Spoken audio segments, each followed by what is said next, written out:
Alrighty. Hello, everyone. Sorry, I apologize. I was running late. I was doing some skin care. Yeah, that's what it's called. The mask, and I had to wash it off. Otherwise, I would have looked like a ghost with a painted face. Well, I guess it was clay mask, so it's not exactly what's it called? It's not white. It's brown. I'm cold, so I'm wearing this. It's a koala. Where is it going? It's not centered. Okay. Yeah. So, sorry. Very late. See, I'm even falling apart here. I don't even got everything ready. I, in fact, was not productive when I got home from practice earlier. So, yeah, that was very bad and irresponsible. But hey, we all need that mental break sometimes, so as long as it doesn't happen again today.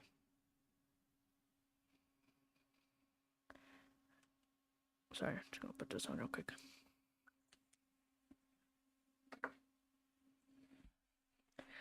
We might hear some psychology homework and math homework and whatever other reading homework, because I gotta read. All right, let's hurry up and get this game knocked out of the way. We'll see how many chapters we get to, but I don't think it's going to be a lot. And I don't know if I am gonna try to do it for a whole hour because I decided to not do homework when I got home. Oh, speaking of I just went downstairs real quick because I was trying to find a little bowl to make the little clay mask thing. And Tristan, Koya, he asked me, would you rather have unlimited bacon or unlimited games but no games? And I was like, what? So, I mean, take your pick. I he said that I apparently answered it the most logical way, and also I don't really eat bacon, so I mean, I didn't lose a whole lot.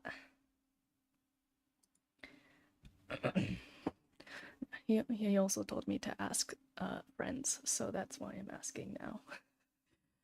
He also told me to ask a teacher, but I am not asking one of my teachers that question. Oh, here you go. You can't see nothing or hear nothing. Let me. Boop. Oh, nope, wrong one. Boop.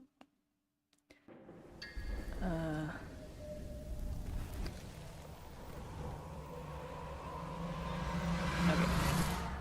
All right, there we go. We're gonna try to. Ow! I just kicked my desk. My foot slipped, and I kicked my desk, and that hurt.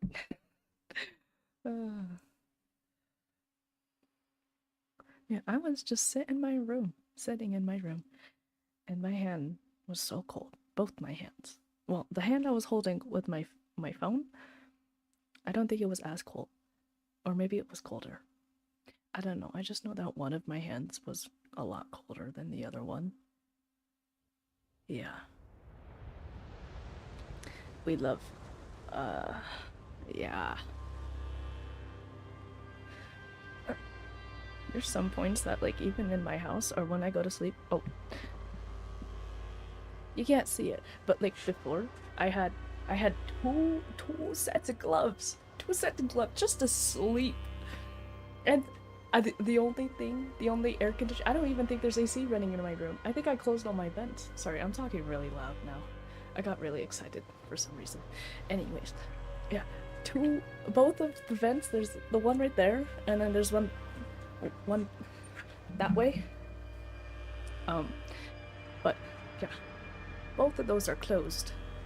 My door is closed, and my fan is on really low, the really lowest setting. So it's like, I want to say, give or take 50, 100 rotations per minute. Minute? Yeah, minute.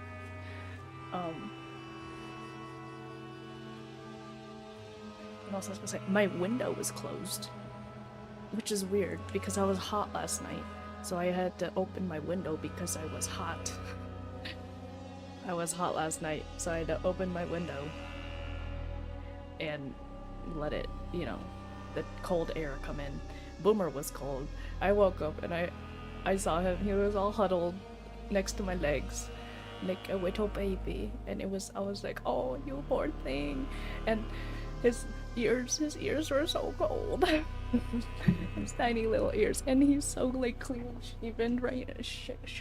Shaved right now. And then I'm like, the poor little thing didn't have any meat on him. And oh yeah, that too. He doesn't even have any meat on him to insulate. And we just shaved him. Well, I didn't. The groomer shaved him. And he's like bare.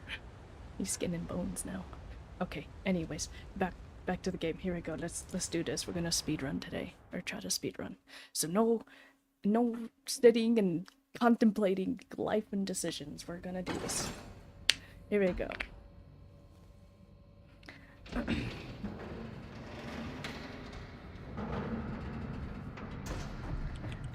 If I die, I die from some monster. And I gotta be like, oh well. Hello? Oh, can well, yeah, why you...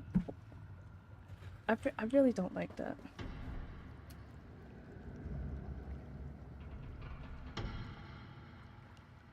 Yeah, I don't think we're gonna be, productive today. Never mind, I rescind my statement.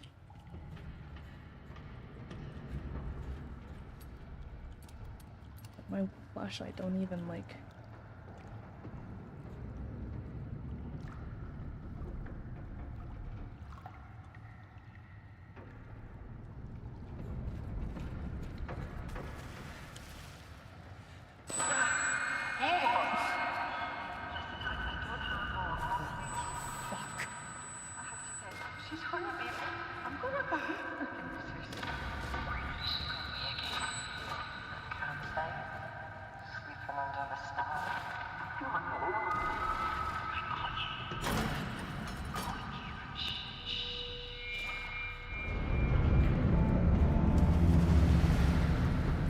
God, Whoa. how did they even get there? Oh, we have to go back in the murky looking water.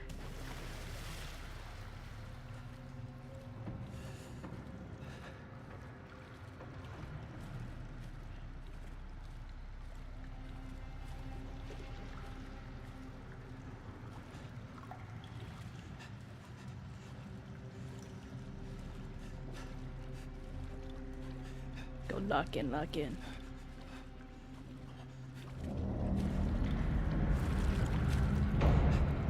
Oh, that's just lovely. No. Oh, Christ. Fuck.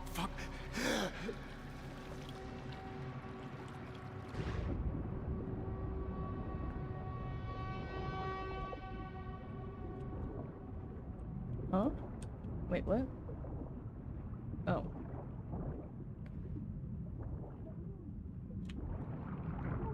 Sorry, I don't know what I'm doing.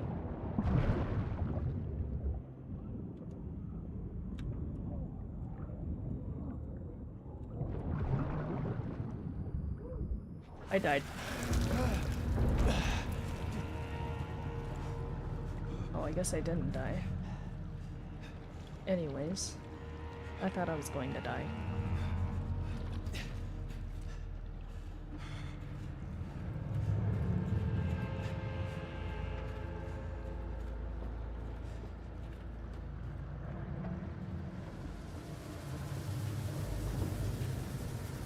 Ah, Christ, poor guy. Oh. Oh, that's water. Oh. Sorry, that must have been really loud right there for a second. I'm sorry. Danger to life.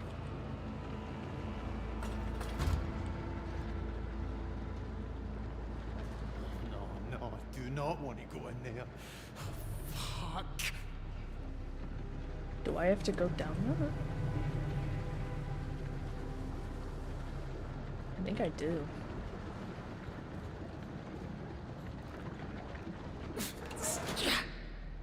Right, here we go. Oh, well. Into the hatch we go. Oh, ah!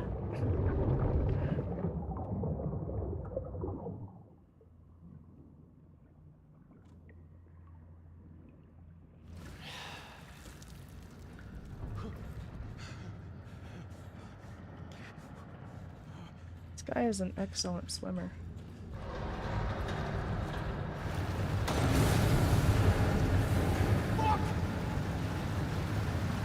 Oh, shoot! Oh, where am I supposed to go?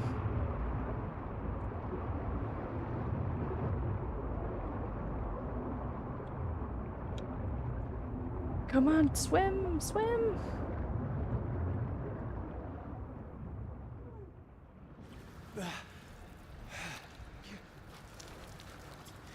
Oh, it's still filling.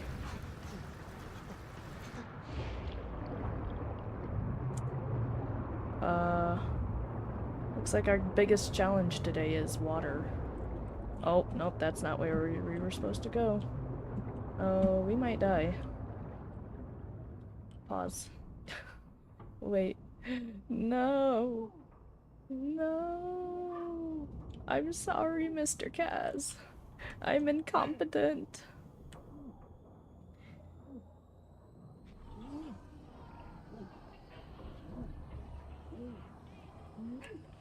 Nope.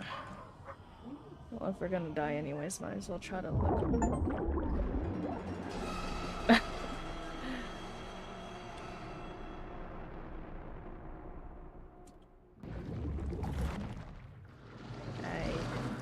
Oh.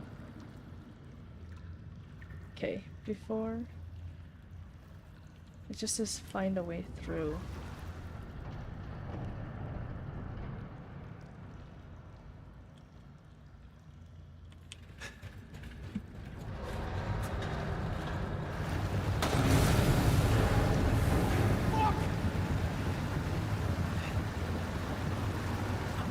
Open! Oh, schmuck.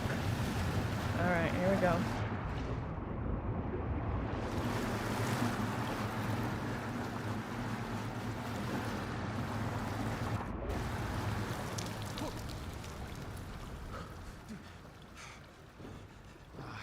Stuck fast.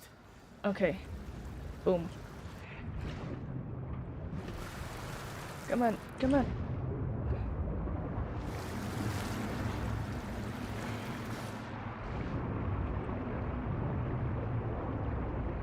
Oh, we're not beating the water at all. Dang it. Where do we go? Where do we go? Oh, bro. Oh, here. Come on, you can do it. Hang on. I know. I'm sorry. You go, you go. You go, you go, you go. Oh, shite, that was close. I know, no kidding.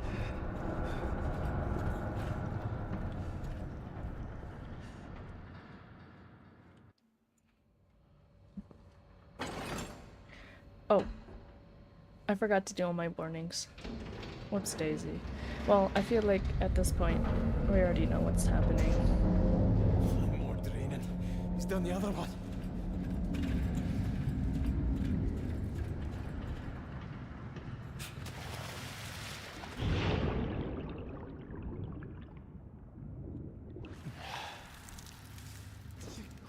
Fucking thing's locked. Oh.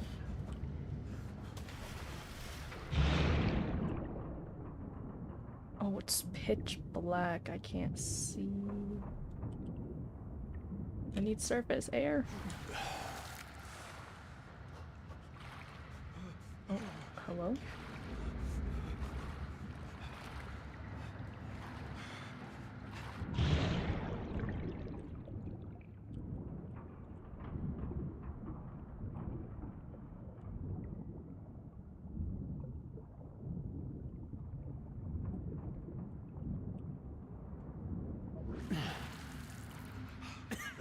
Christ. Fucking oil.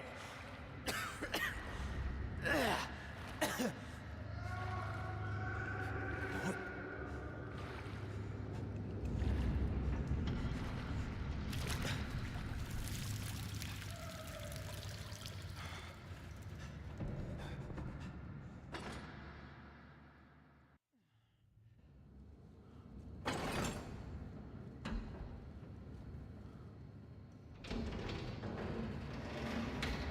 Oh. Why do I feel like he's gonna change? Another chase scene, question mark?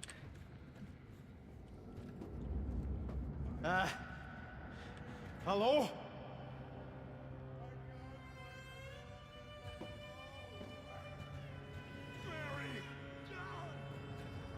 O'Connor. Is that you? Go away! Mary! Oh, Christ. Mary!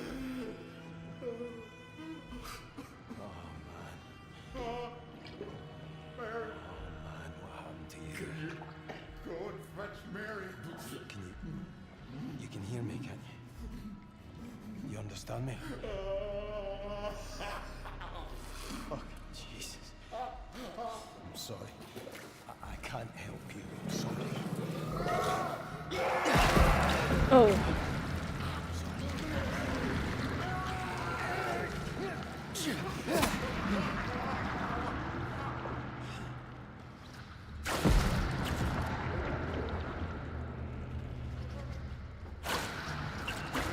Lord. Let go of me. Don't even, bro.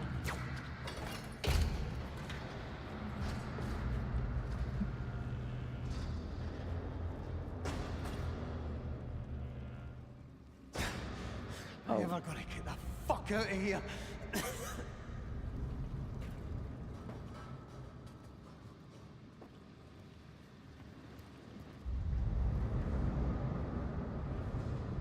Yeah. Oh, it's so pretty.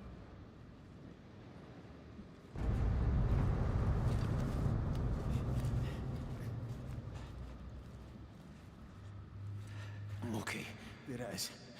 Get this fucking over with.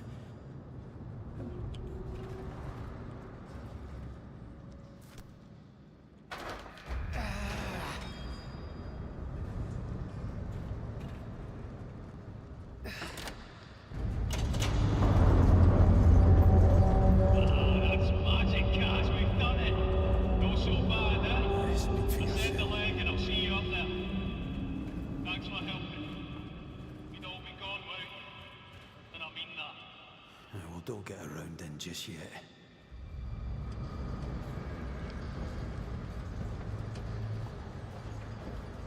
Ow. Oh.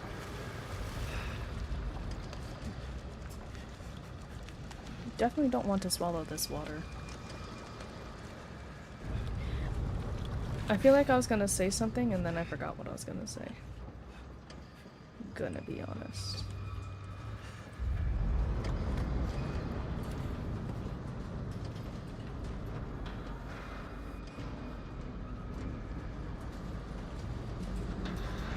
What was I gonna say? I don't remember.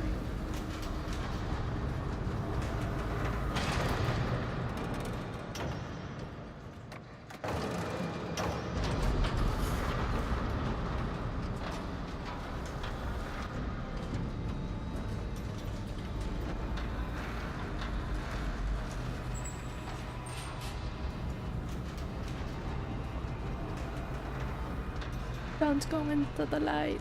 I'm going into the light. This is something.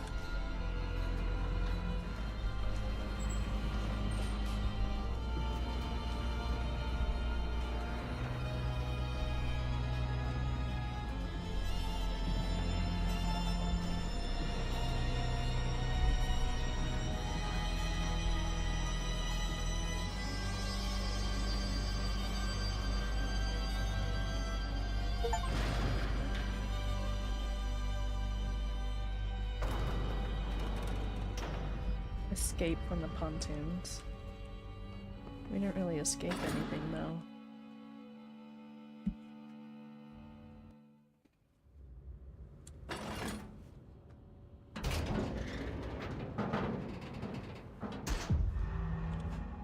Accommodation again? Isn't this where Rennick is? I fucking stand this cold. Jesus. Where's the heaters?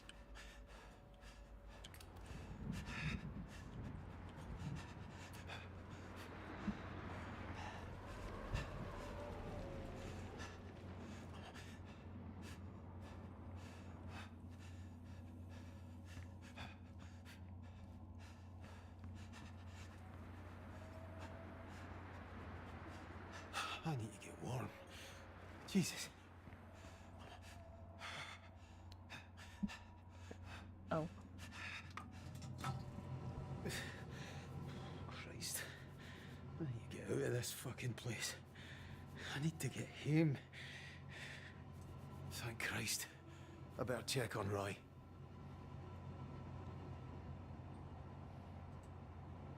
Man, the willpower that this guy has is crazy. The Trawlerman. From 12 Coastal Poems by Craig Henry Campbell. Birth 1893, death 1975. From o'er the Fulmer, hooded closed, together in the flock against the winter brine. Black shine the stones of echoed sounds. Home to yodeled lights of travelers strayed and bound. By head midnight claim upon the shoals of cold night singing. Old Beria's grip upon the tiller. Down below the faded boards and hand-smooth tokens speak of Scrabble, lost and won. The morning watcher turns her gaze to see, where turned spill the clouds and her chargers slumber on beneath. Their blankets spun of shingled home. We do not miss you, precious weens, though as we sleep waves break the bow. Bow? Yeah. Those storms gather beneath the brow of winter, and woolen gathers now the clouds, and still wakes the deep, and still on we plow. I don't know why I used an accent, it just felt right. Sorry if I offended anyone with my attempts at an accent. Was there anything else I can examine? I don't believe so.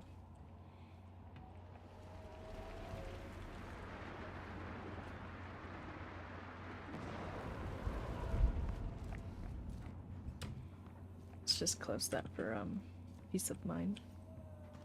Nope, close. Okay.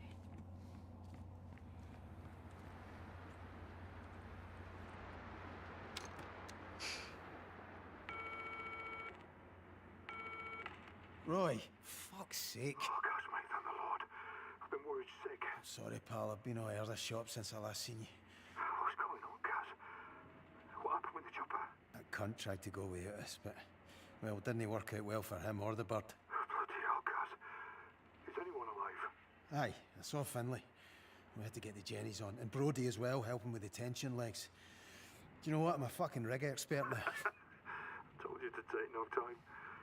Yeah, I'm glad you've not been alone out there. Those two are all right. I saw O'Connor. He's one of these things, but I thought... fuck, I don't know what I thought, but whatever it is folk are being turned into, there's something of them still in there. What's going on? Roy? It's all right. It's just me being clumsy. Once I get my shot, I'll be right as rain. Do you need me to come and get you? No, I can do it. Sort this rig out. Find a way to get us home. See you girls. All right? Aye. You're a good lad, Kaz. That's why Suze loves you. She does, you know. She really loves you. That sounds like a dying man's words. Aye. Sorry, I have to go, Roy. Will you make it to the cabins all right? Yeah, I'm on my way now. You, be on yours. I'm praying for you, mate. Remember, Jesus loves you, Kaz. Everyone else thinks you're a cunt. Alright, pal. Afters.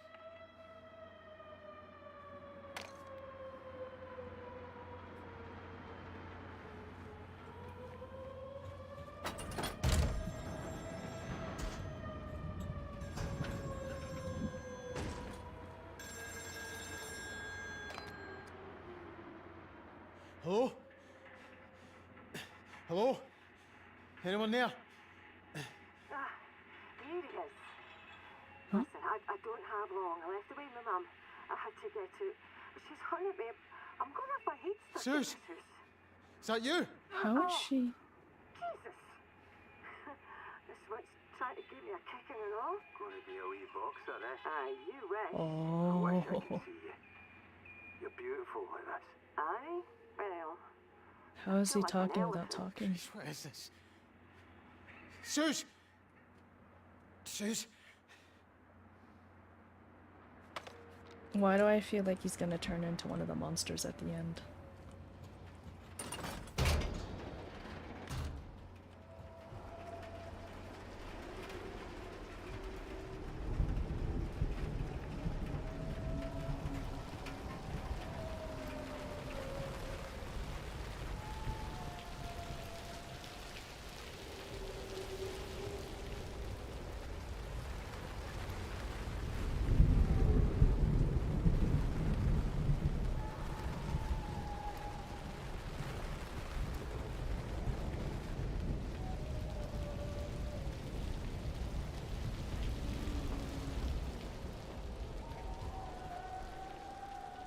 Oh.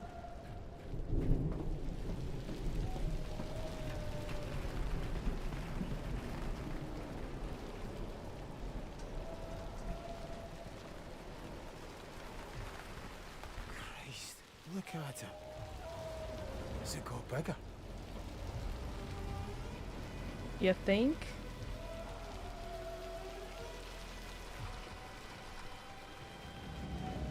Ooh.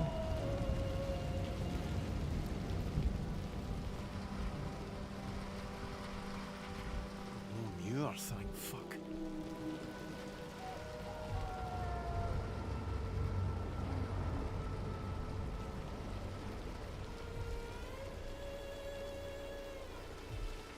Can we just admire like the art into this? Like wow. That's so nice. The graphics are amazing.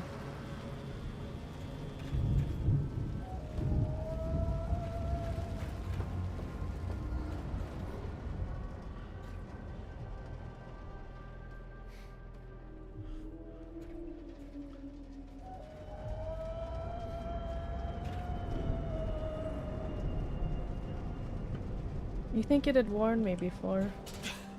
I need to like... Shite, that's oil dripping and everything. One sparking. Fuck.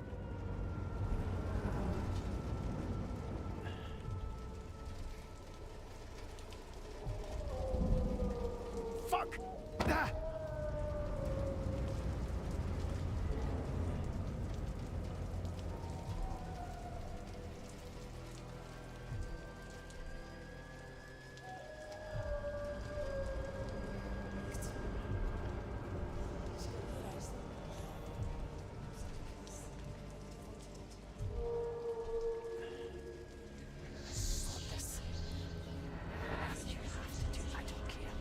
Suze!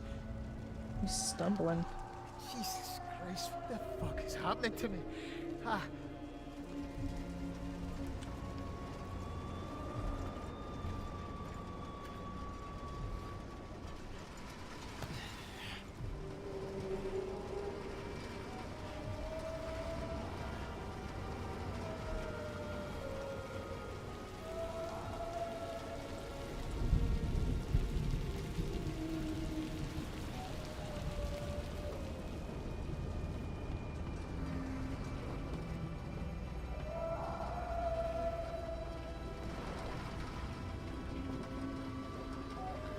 I think we're safe for the time being. Safe to say.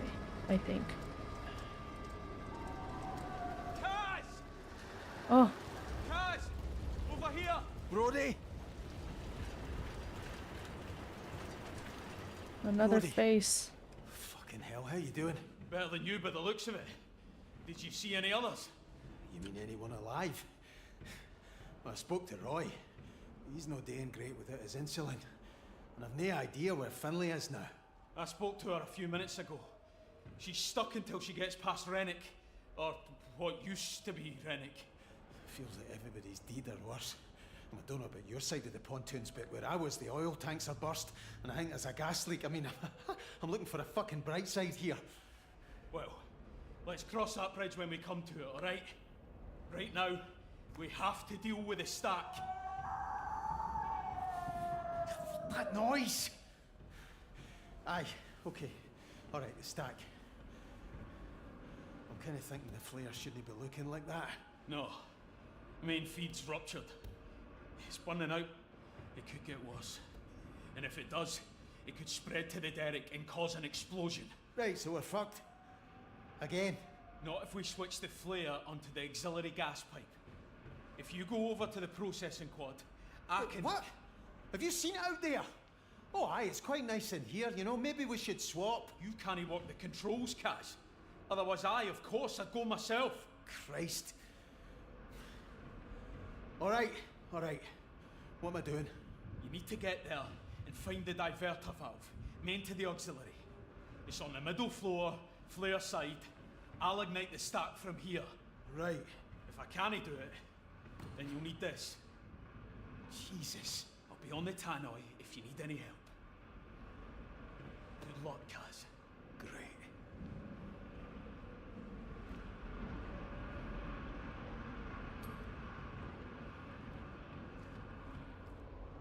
Oh, that's the direction I'm supposed to go.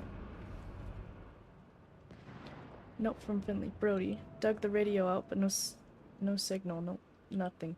You know what we have to do. This is our problem. Finley.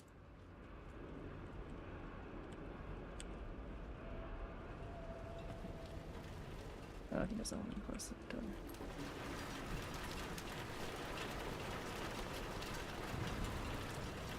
I feel like I could jump that. Am I supposed to jump that? Or am I supposed to go this way?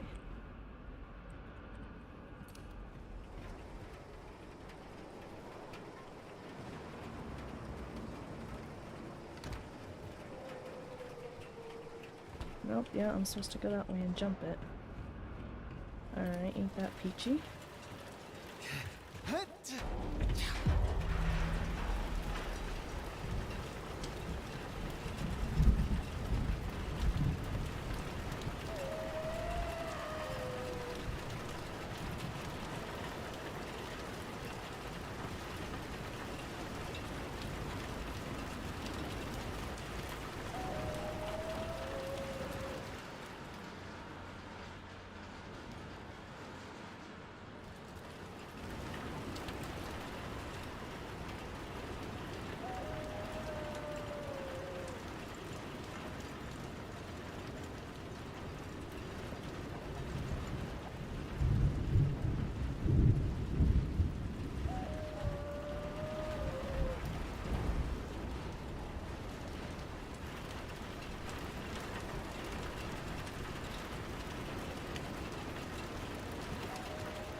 Wait, am I not supposed to be in here?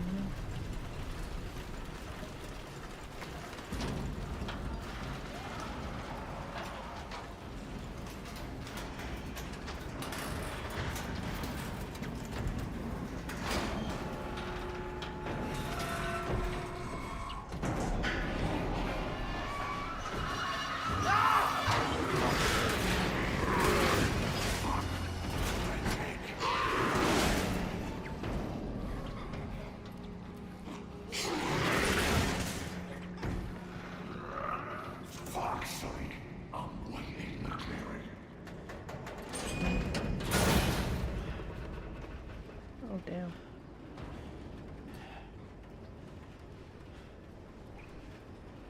How?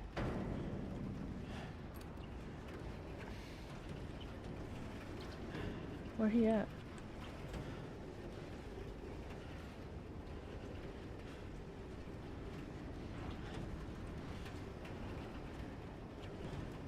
I didn't even see him.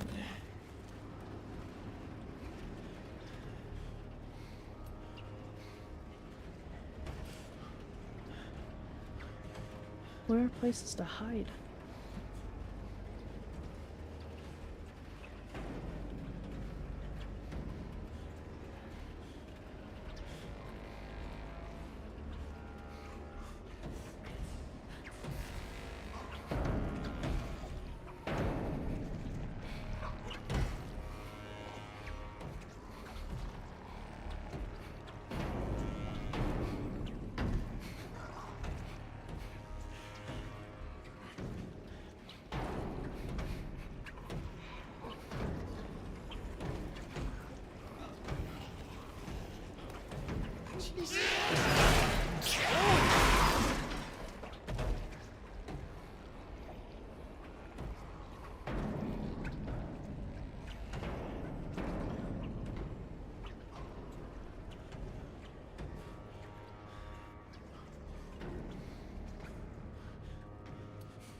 I feel like I could have gone.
Is that not what I did?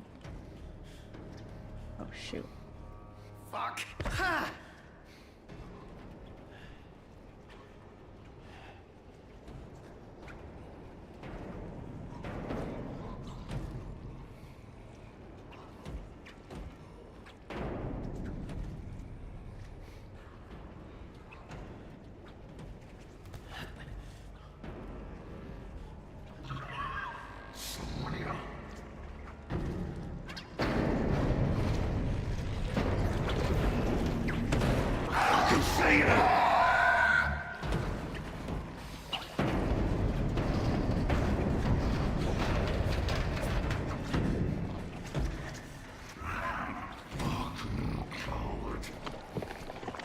Oh! Oh, I'm dead.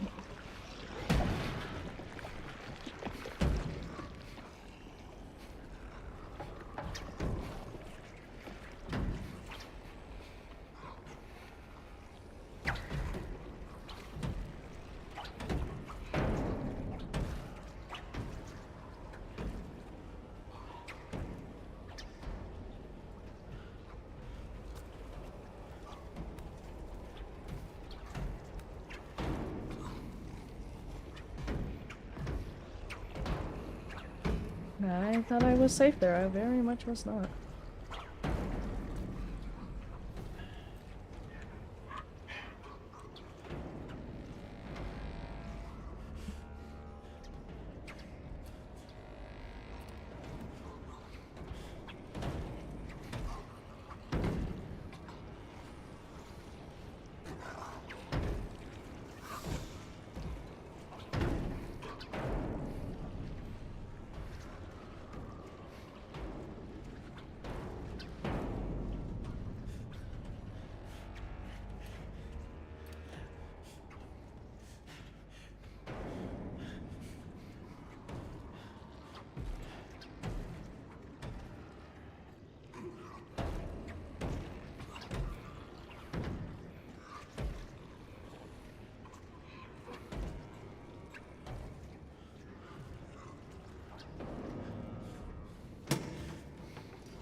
Wait, what? Oh.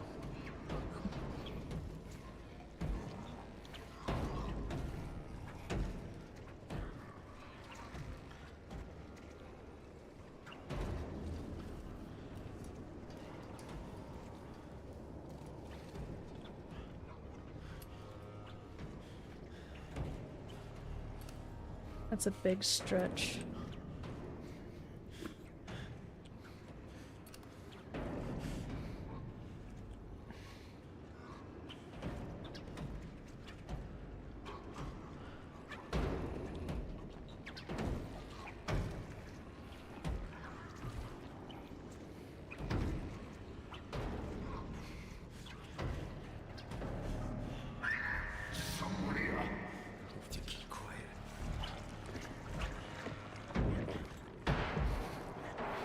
This looks like it.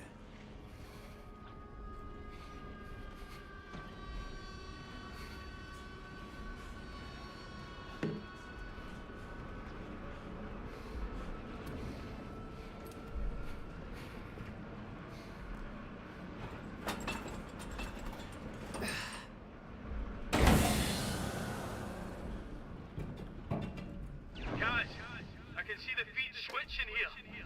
Glad you're alright. I've started the igniter. Give it a sec. I can't see anything. Of course you can't, because I'm not that fucking lucky. No, it's not working. The gas is blown back toward the rig. I'm sorry, Kaz. I need you to do it manually. It's too dangerous to leave it. You'll have to head out onto the stack and use the relighter I gave you. Fuck. Did you hear me, Kaz? Wave or something so I know you're receiving. Prick. Understood. Godspeed. Powers give Kaz the electrician the most difficult job. It's real nice of everyone.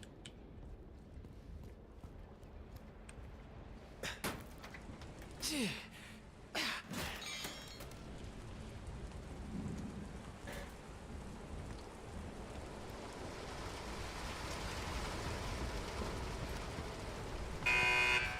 you're fucking joking me.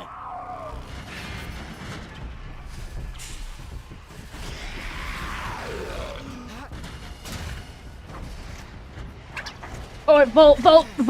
Oh, not Volt. Oh, no. Fuck's sake! Oh. I'm trying to save us, you stupid fucking bastard! Oh, he's right there.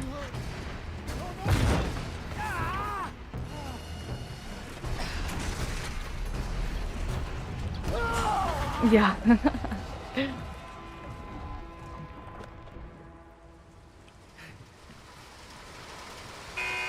Jesus, you're fucking joking me.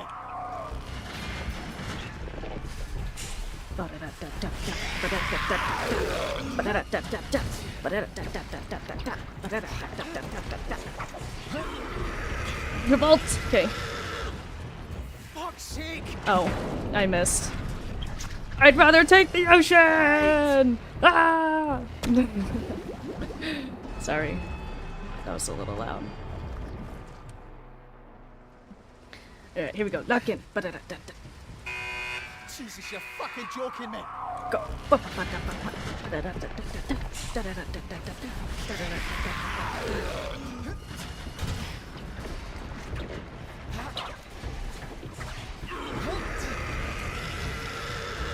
Fuck's sake!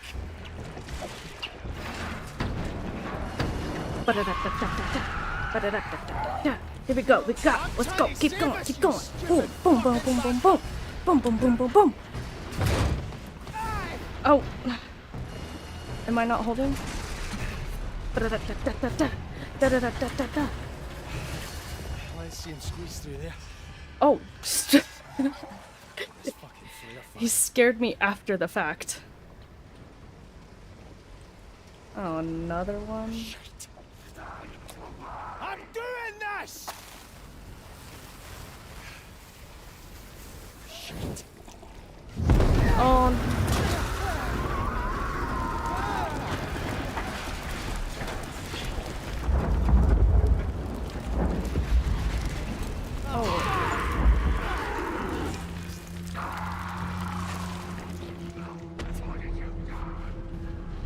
Nothing. I did nothing.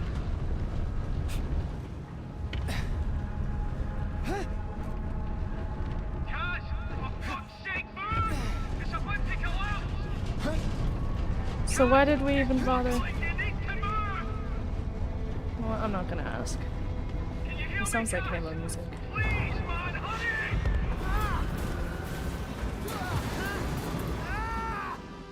Oh. Right to the face.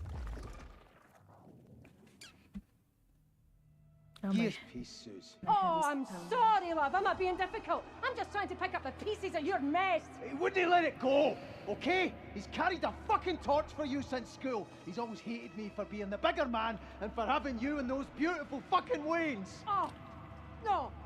Bigger man! You are shitting me, McCready. You're the bigger man. Your 8-year-old daughter's got more brains and bigger balls than you have. What about the kids? The flat's in your name. You go to Berlin and they just take it away. Listen, Suze, come on! No, you shut it, McCready. You sit your arse down and you just listen to me. How can we not just talk about this? Because I am smarter than you, that's why. And I will not let you drag those girls down with you. You sort this. Whatever you have to do, I don't care. You sort this or I will leave you. You understand? Suze, look, I'm really sorry. God, just enough. Okay, just get out of my sight. Try not to put anyone else in hospital the day, yeah? That might make a nice change for you.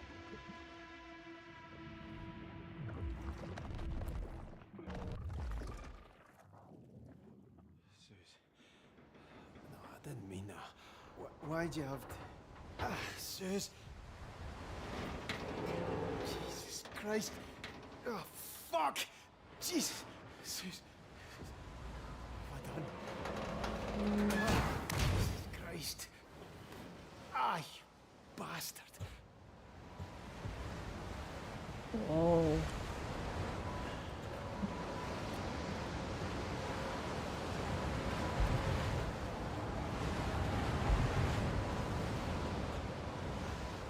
There was a thing that said I can look. Oh, fucking Christ. That is... My God. Yeah, no kidding. He's limping. Are there two ways? No, that way leads nowhere.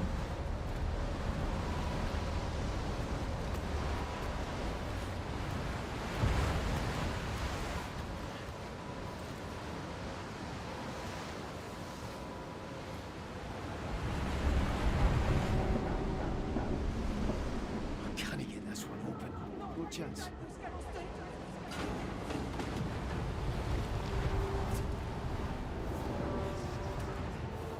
Seriously? What's this fucking stuff doing to me?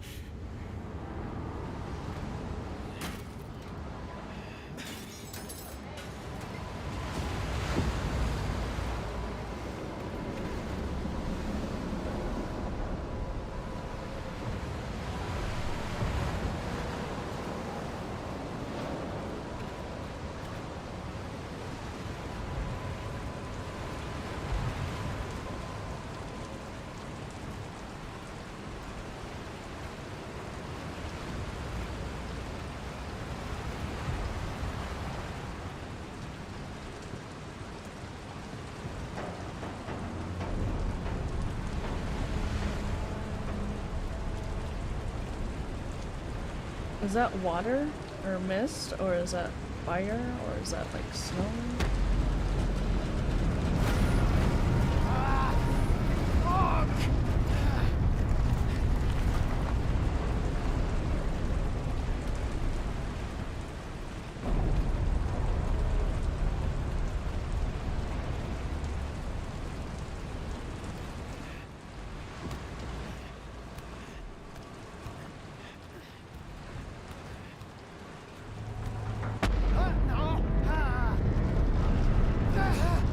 Can't give me that time.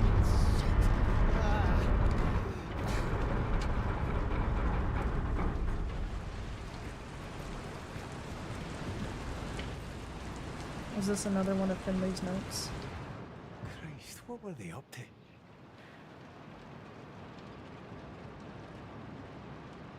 Brody, if you read this, I'll meet you in engineering. I did my bit.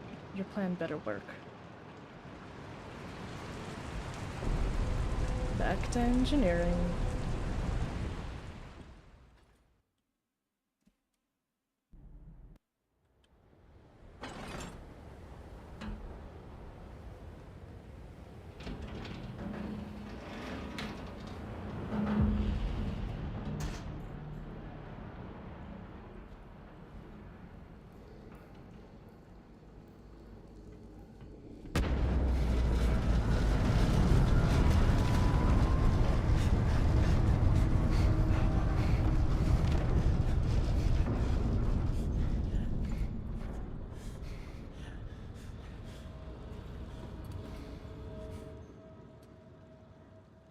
No way through. Engineering is full of oil. We can do this. I don't want to give up. We can get out. We lost Kaz, but we can sort this out. Don't do anything stupid, Brody.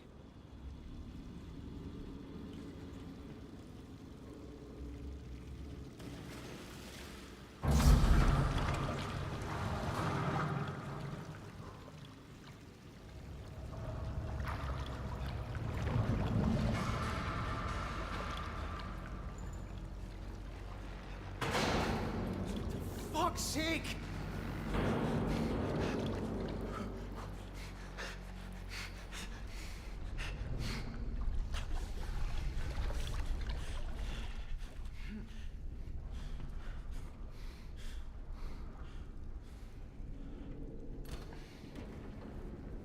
Finley, Jesus Christ. Cleary, how the fuck are you no dead? I thought I was. You fit to help? Christ, can anything help? Aye, if we can cut ourselves loose and quick like, it'll buy us time, maybe enough. Do we even know if anyone's coming? We've been off radio for hours, so aye, I should hope so. Finley, Good, let's... Kaz? I thought... Aye, he's a walking greeting miracle. Are we doing this or no? Aye. We float the rig. I'll dive down and release the tension cables. Hopefully we balance out, maybe end up higher in the water. I'll need you both at marine control. It's Roy. Hello, can anyone hear me? I'm stuck up in some fucking hut on the accommodation roof. I don't know how long I can last without insulin. He's up on the roof. I have to get him. No! Is anybody out there? You have to get to marine control with Finlay. Please? It's a two-man job and we don't have much time. You think Roy does? Can't I just leave him? I promised I'd get him home. Ah, let him go. Fine. If you want to go, go. But this place is filling up with gas and oil from the drill to the derrick. God knows where else it's leaking to. I can't recommend it. I know, Brody. But I'm going. I have to. Engineering's your only path up there, and it's flooded, so you'll have to swim. It's a long way. Plan each step. And if you're underwater, stay calm. Oh, aye, that's exactly how that'll go. Enough! You both know what you're doing, so let's go. Right, yeah, Brody. How's your nerve, alright, McCleary? I'm coming, Roy. I'll find you.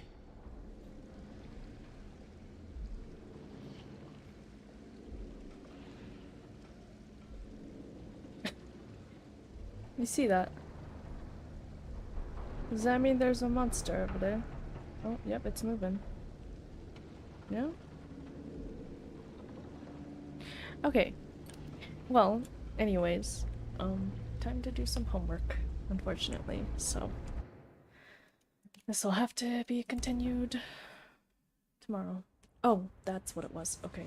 So I wasn't able to get the party game today, as you can see, but people were more free tomorrow, I think. So, but I guess we'll see. How many chapters? 1, 2, 3, 4, 5, 6, 7, 8, 9, 10, 11,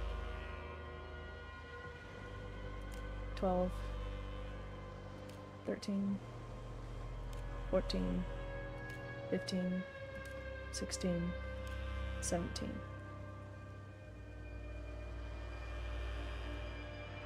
So we have 5 more chapters to go? Nope, 6. 6 more chapters to go.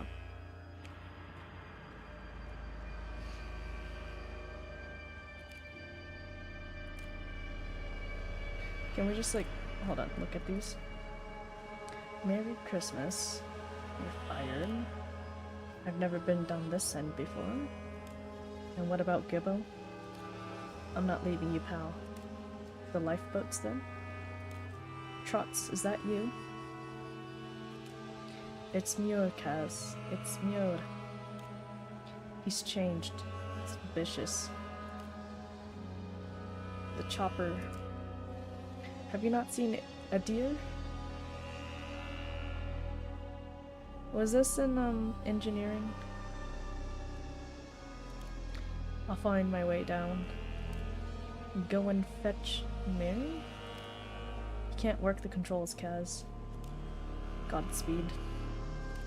What have I done? Stay calm. So we're almost done. I didn't think we would be able to finish it, but we just might if we do it a lot of chapters tomorrow. Cool.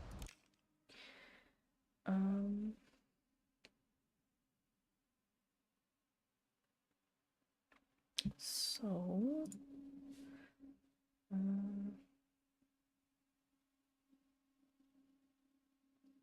I really need to read my English book. There's a lot of stuff that I have to do, but I really don't want to do it. But I gots to. I think first things first, we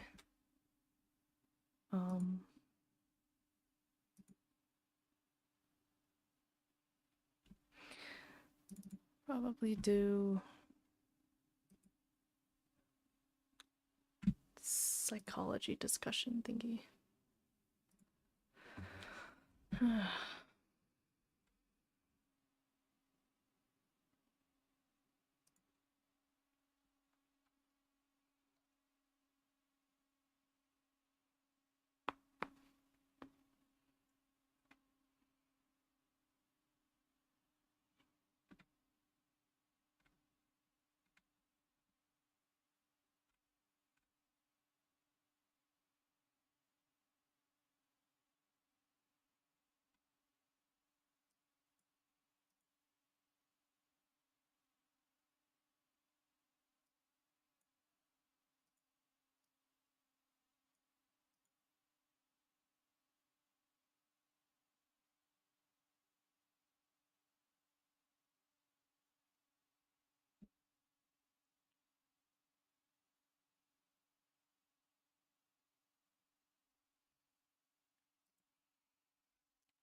Okay, so this one is called Which Half of Your Brain is Worth Keeping? And there's a little diagram and it organizes the brain. So on the left side, it's analytical thought, detailed oriented perception, ordered sequencing, rational thought, verbal, cautious planning, math and science, logic, right field vision, and right side motor skills.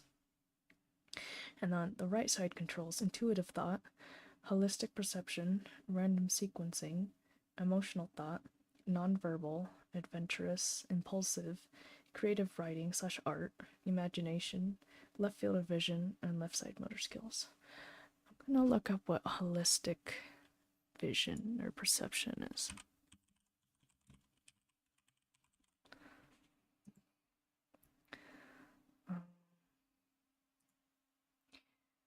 So, what is holistic perspective? A holistic perspective is seeing ourselves as a whole. It is the process thought that every person is different and everyone will face situations differently. Yeah, everything is interconnected. Holistic perspective is more of a philosophical aspect. So, I don't know. It's really hard to decide which side. Oh, and the assignment is, okay. It says, after reviewing the figure above, imagine you could only live the rest of your life with either your left or right hemisphere, not both. In your initial post, describe blah blah blah. Yeah. So I'm like, I really don't know what to choose. I never realized how much, like, how much you need both sides of your hemispheres. And I'm thinking, like, could I learn to be left-handed?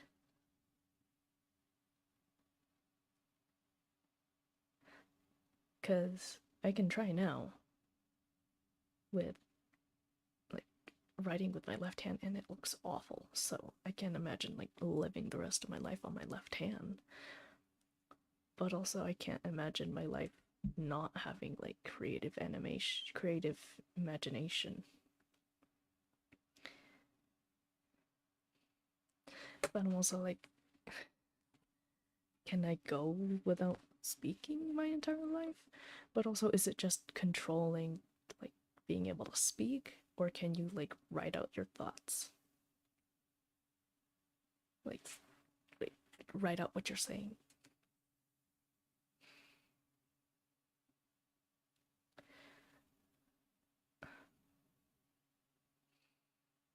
But also, like, let's think about this logically. If you were to lose half of your brain, would you really be, like, this might sound, like, rude, but, like, would you really be a normal, functioning part of society? Like, I feel like you won't be able to have a job, because you'll, you know, I mean, you might be able to.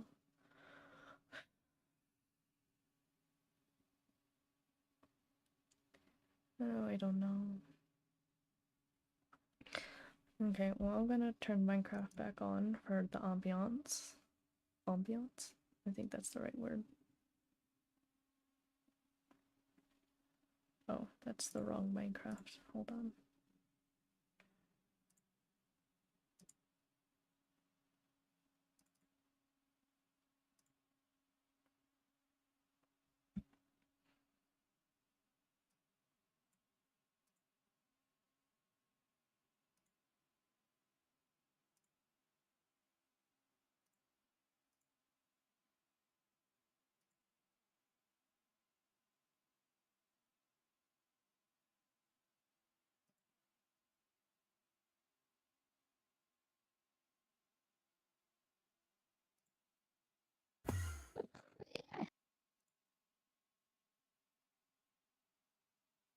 Oh, I was like, what?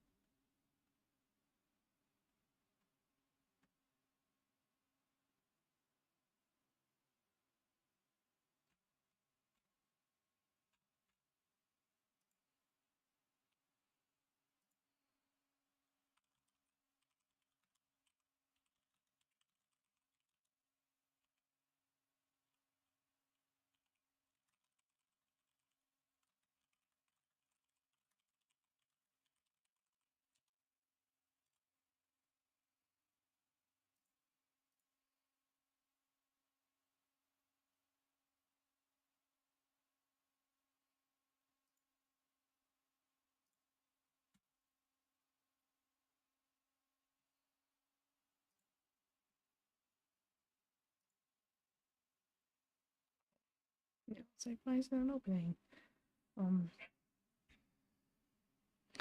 It's because I didn't do it right.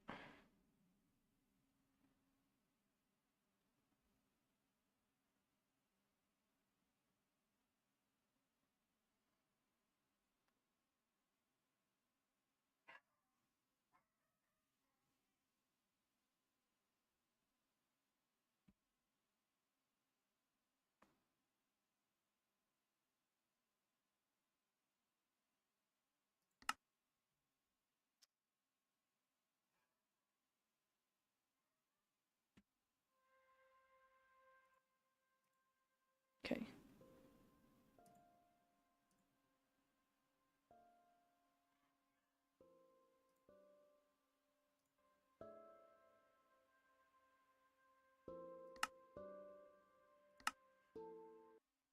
That means I can't do psychology homework on my computer because I don't have enough screens, and when I close out of the thing, it stops working.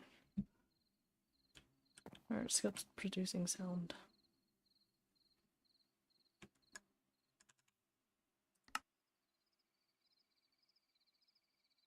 Okay.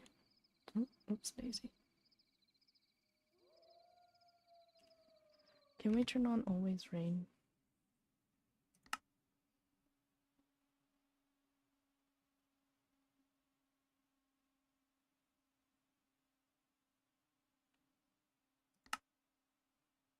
That's not what I need. Nope.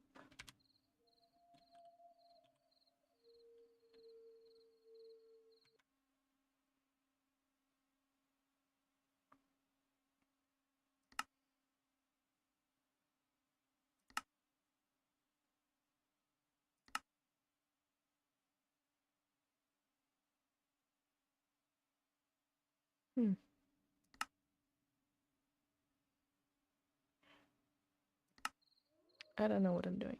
Okay, we're just gonna leave it.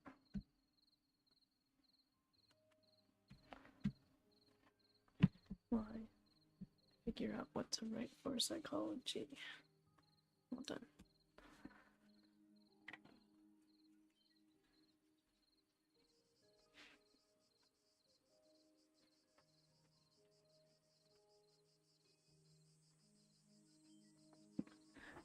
And I have to finish government.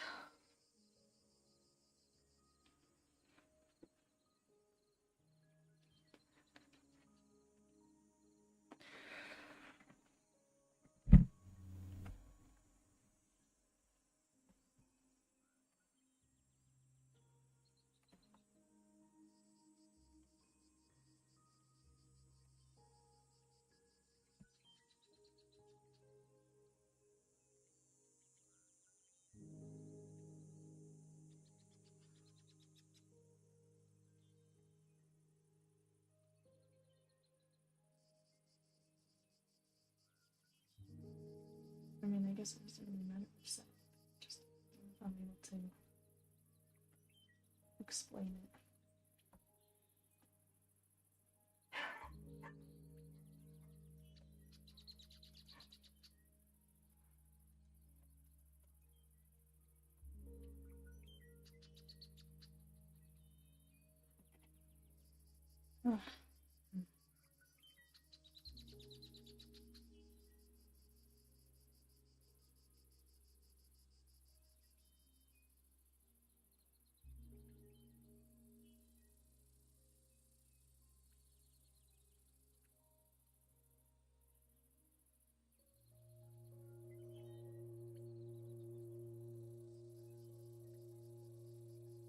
I think I'm gonna go with keeping my right side, which is the creative stuff.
Stressors.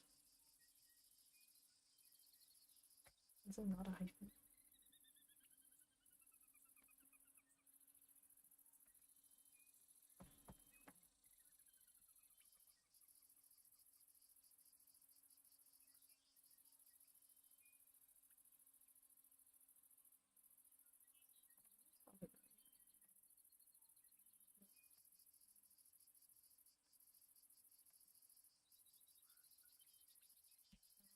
Brain, come on.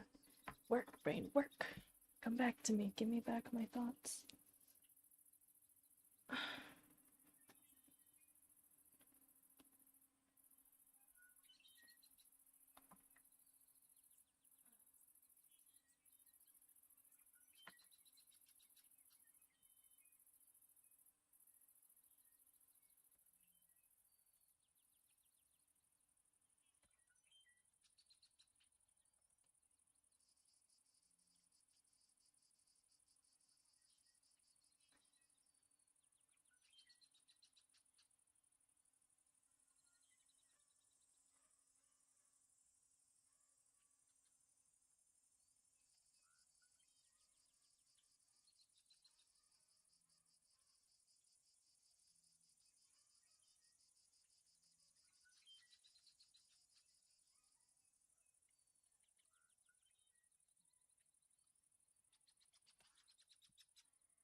is 10 sentences. So, how does this sound? If I could control which hemisphere I would get to keep, I would have to keep my right hemisphere. I personally feel like I have way too many creative hobbies to just drop them out of nowhere. I could handle losing math and science, but how scientific could I get if I didn't have the imagination or creativity to try and explore why things happen? Granted, those are not the only things I would be losing. I enjoy dabbling in many different things, from drawing, 3D animation, painting, albeit not very good, and creative writing. Having to lose those reliefs and distressors in my life, I feel would be worse than losing half of my brain. I wouldn't mind being nonverbal. I believe technology has developed so much to a point where I could use a phone to read what I want to say out loud. While it may be a challenge at first to learn how to use my left hand, as I am right dominant, I've always wanted to give ambidextry a shot. It's so fascinating to me as I realize just how much of my brain I need to do everyday things in my life. It's also cool to see how different parts of my brain control different aspects of my personality, behavior, and functionality.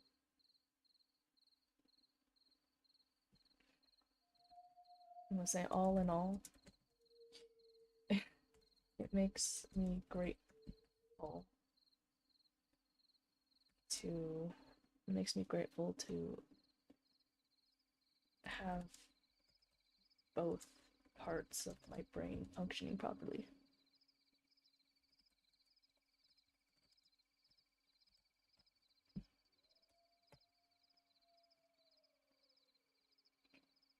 Yeah, I think that's good.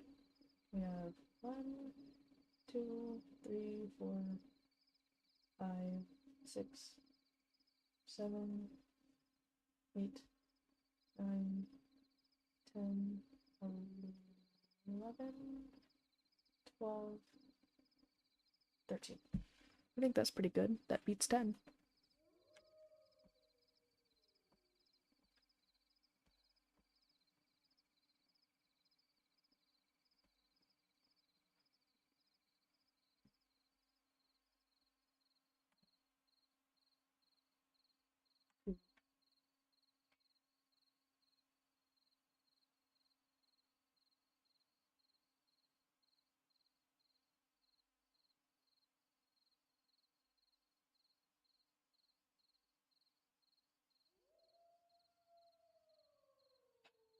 Am I the first one to have submitted this?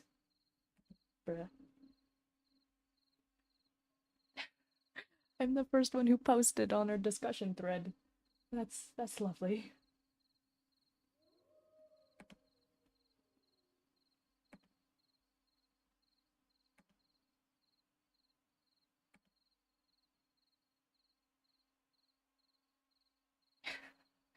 Bruh. What's my grades?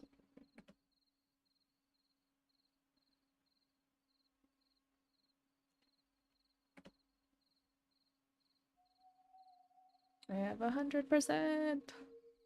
That maybe might change after this exam. I'm just gonna cry internally.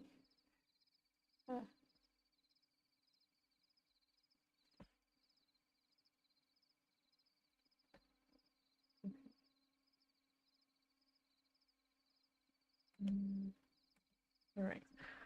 Where's my agenda? My agenda is on the floor for some reason.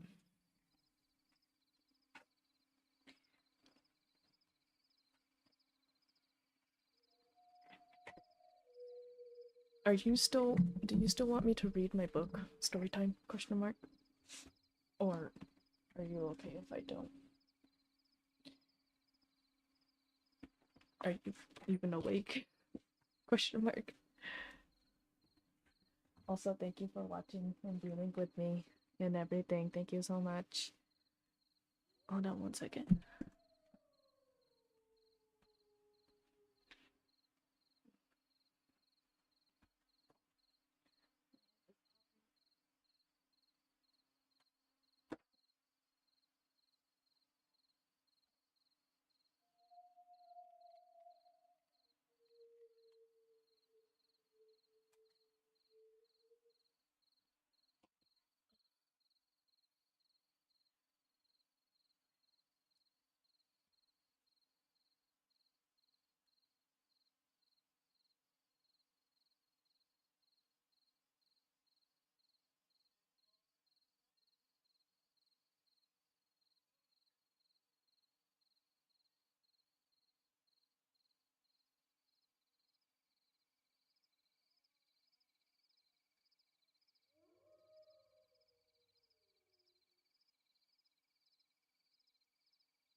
My discussion initial post.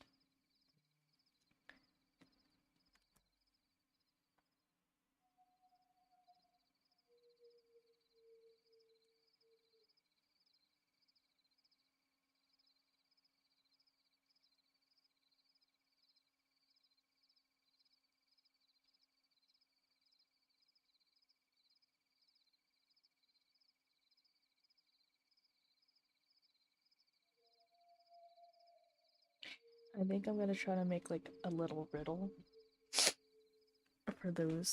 for people we know who are trying to figure out my channel name. I don't know, I feel weird. I don't like announcing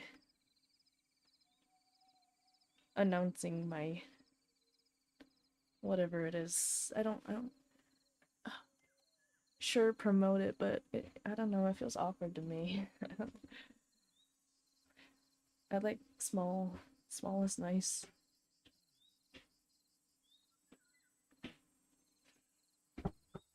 Yes. Hello? Hello? Yes. Hold on one sec.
What are we doing in... Oh, just...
I'll just read the pages that I have to read so that I stay on the task for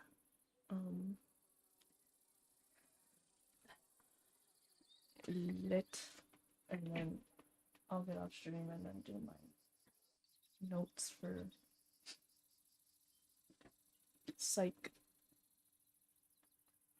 Yeah, that's what I'll do. That's the plan. Okay. We're supposed to be trying to finish to get to page 90. Alright, story time. Where were we? Okay. My father, Jerry said. Oh, I don't know if anyone else is watching, but we are reading American Pastoral by Philip Roth. Yay. My father, Jerry said, was one impossible bastard. Overbearing, omnipresent. I don't know how people worked for him when they moved to Central Avenue. The first thing he had the movers move was his desk, and the first place he put it was not in the glass-enclosed office, but dead center in the middle of the factory floor, so he could keep his eye on everybody. You can't imagine the noise out there. The sewing machines whining, the clicking machines pounding, hundreds of machines going all at once, and right in the middle his desk, and his telephone, and the great man himself, the owner of the glove factory. But he would always sweep his own floors, especially around the cutters. When they cut the leather, because he wanted to see from the size of the scraps who was losing money for him. I told him early on to, bad word, off, but Seymour wasn't built like me.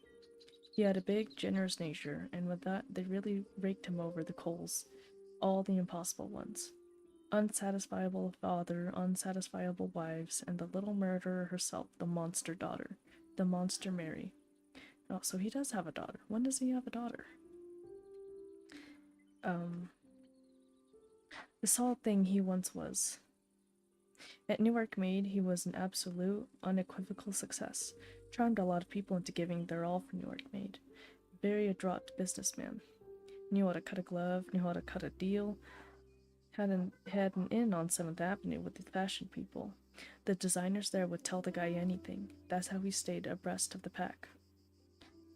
In New York, he was always stopping into the department stores, shopping the competition, looking for something unique about the other guy's products.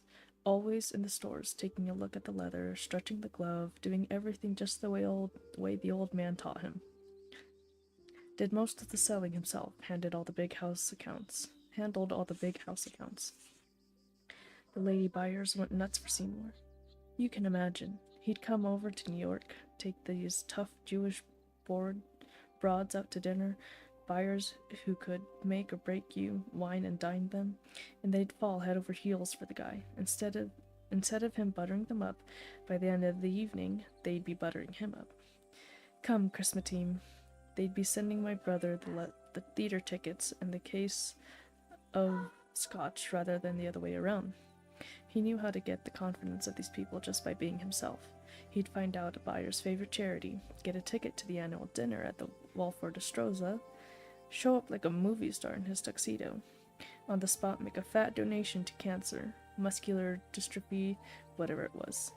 United Jewish Appeal. Next thing, Newark Maid had the account.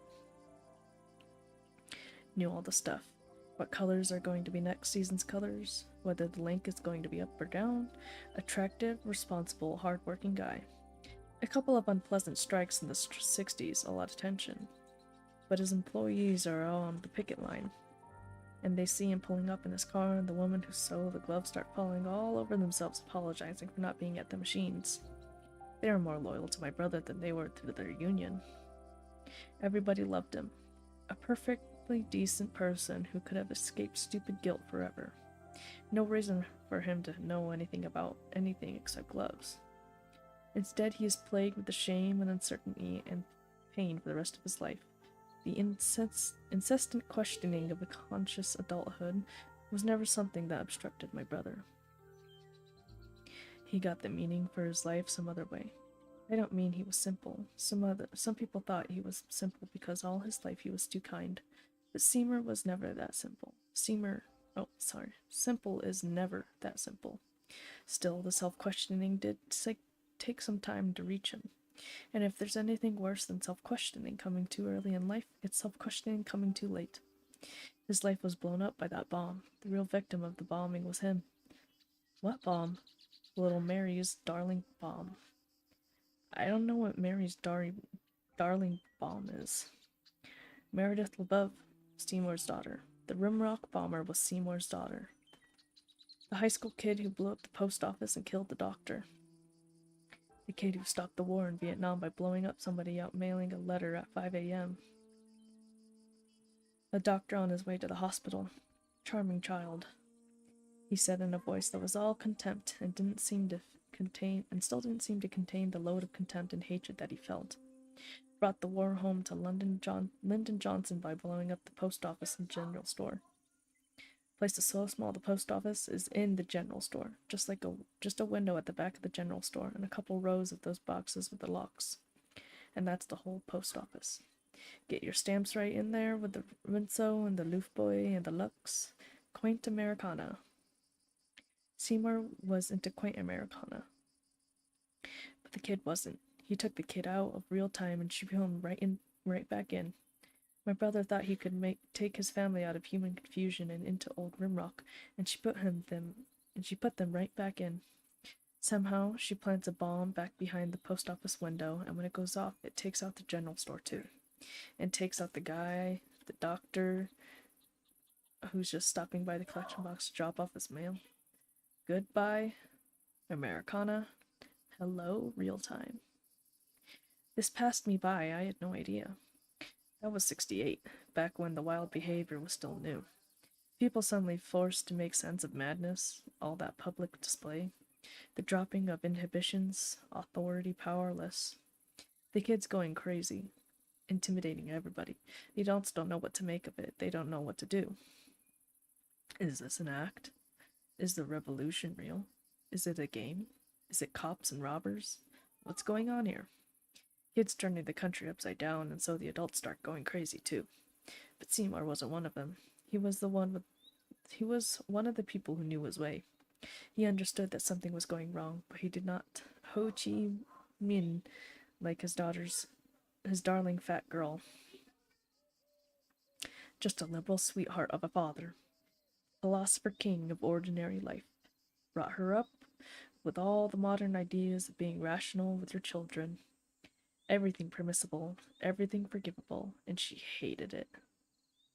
People don't like to admit how much they resent other people's children, but this kid made it easy for you. She was miserable, self-righteous, little, bedward. Was no good from the start when she was born. Look, I've got kids galore. I know what kids are like growing up. The black hole of self-absorption is bottomless, but it's one thing to get fat. It's one thing to let your hair grow long. It's one thing to listen to rock and roll music too loud, but it's another to jump the line and throw a bomb. The crime could never be made right. There was no way back for my brother from that bomb. The bomb detonated his life. His perfect life was over. Just what she had in mind. That's why they had it in for him, the daughter and her friends. He was so in love with his own good luck, and they hated him for it. Once we were all up at his place for Thanksgiving, the Dwyer mother, Don's kid brother Danny, Danny's wife, and the LeBoyves, our kids, everybody, and the Seymour got up to make a toast, and he said, "I'm not a religious man, but when I look around this table, I know that something is shining down on me." It was him they were really out to get, and they did it. They got him. The bomb might as well have gone off in their living room. The violence done to his life was awful, horrible. Never in his life had he had occasion to ask himself, why are things the way they are? Why should he bother, when the way they were was always perfect? Why are things the way they are?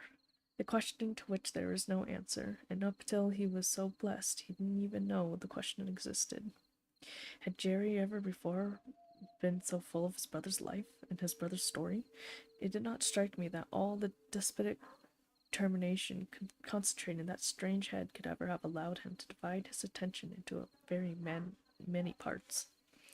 Not that death ordinarily impinges upon the majesty of self-obsession.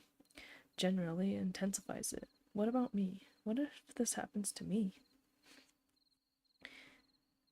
He told you it was horrible? Sorry, I got itchy. Okay. Once. Only once, Jerry replied. No, Seymour just took it and took it. You could stay on this guy and stay on this guy, and he'd just keep making the effort, Jerry said bitterly. Poor son of a Bedward. That was his fate. Built for bearing burdens and taking Bedward. And with his saying this, I remembered those scrimmage pile-ups from which the sweetie would extricate himself. Always still clutching the ball, and how seriously I'd fallen in love with him on the late autumn afternoon long ago when he transformed my 10-year-old existence by selecting me to enter the fantasy of Sweetie LaBeouf's life. When for a moment it had seemed that I, too, had been called to great things, and that nothing in this world could ever obstruct my way now, that our God's benign continuance had shed its light on me alone. Basketball was never like this, Skip. How captivatingly that innocence spoke to my own. The significance he had given me, it was everything a boy could have wanted in 1943.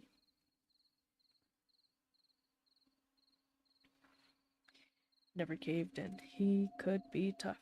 Remember when we were kids, he joined the Marines to fight the Japs? Well, he was a goddamn Marine. Caved in only once down in Florida, Jerry said. It just got to be too much for him. He'd brought the whole family down to visit us, the boys and the second superbly selfish Miss LaBeouf. That was 2 years ago. We all went to the stone crab place. 12 of us for dinner. Lots of noise. The kids all showing off and laughing. Seymour loved it. The whole handsome family there. Life just the way it's supposed to be.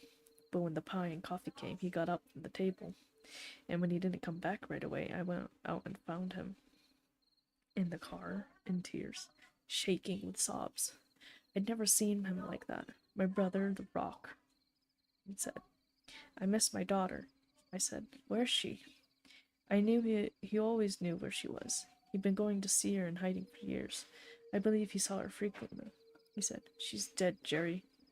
I didn't believe him at first. It was to throw me off the track, I thought. I thought he must have just seen her somewhere, I thought.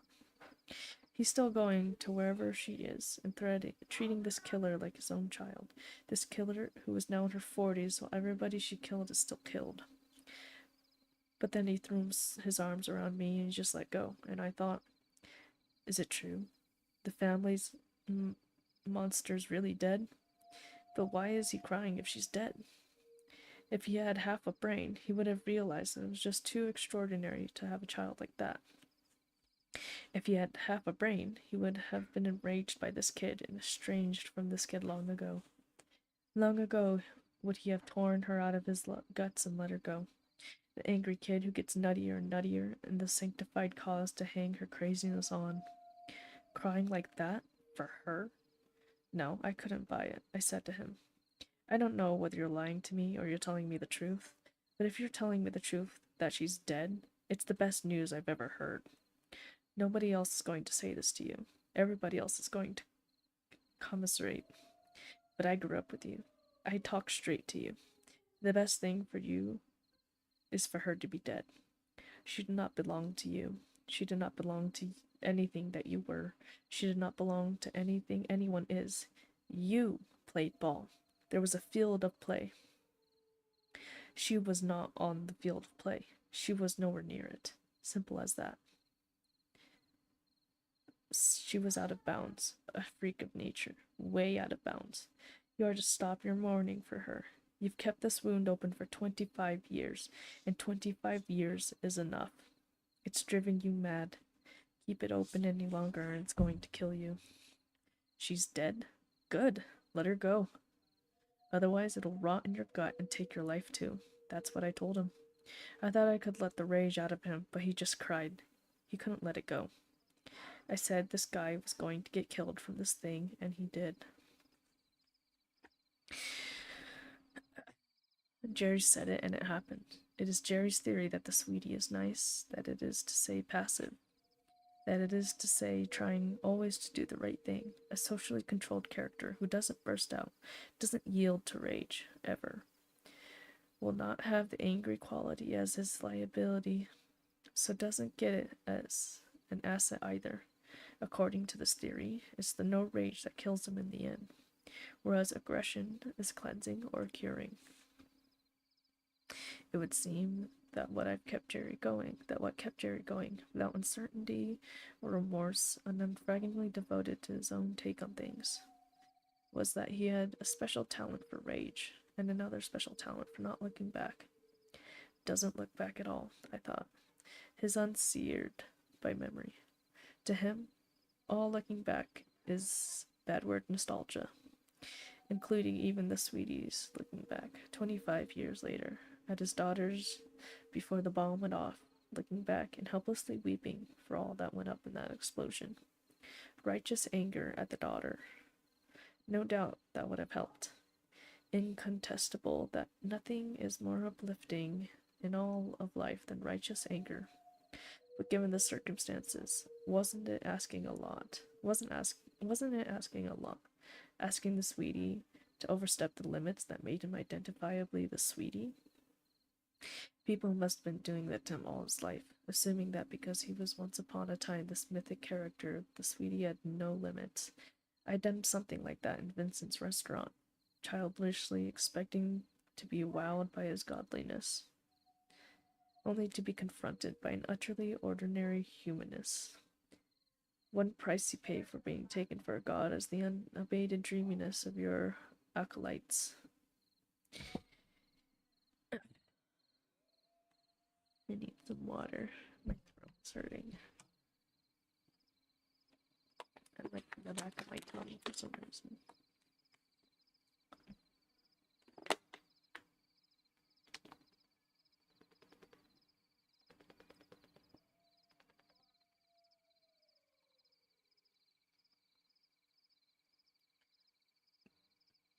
I know the mic is like picking up the water like going into my mouth, but is it like picking up my drinking or swallowing? Let's see.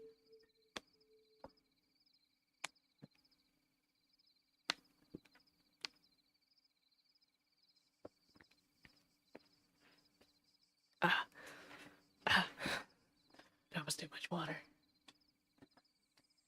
I'll give you some ASMR. What about this? Does it pick this up?